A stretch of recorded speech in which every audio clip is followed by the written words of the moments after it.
చాలా మంది యేసయ్యను దూరం నుంచి చూస్తున్నారు, ఓన్లీ పొగుడుతున్నారు అంతే. ఎట్లా ఉన్నాం చెప్పండి?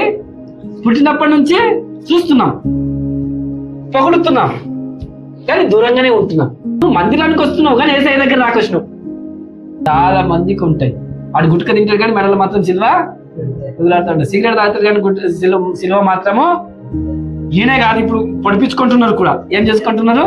ఏమై చెప్పండి? ఫోన్లా పొద్దున లేవంగానే వాక్యమే, పొద్దున లేవంగానే దేవుడిని దీవిస్తాడు, నన్ను దీవిస్తాడు, కృంగిపోకు, ఇక అన్ని ఉంటాయి ఫోన్లో. ఇది నటన. ఏమో చెప్ప, చదువుకున్నోడు చదువుకున్నోడు అందరు, వాడు వేరల్ని ప్రేమించాడు కానీ ఆయనను ఎవరు ప్రేమించట్లేదని వాక్యం పెట్టుకుంటాడు.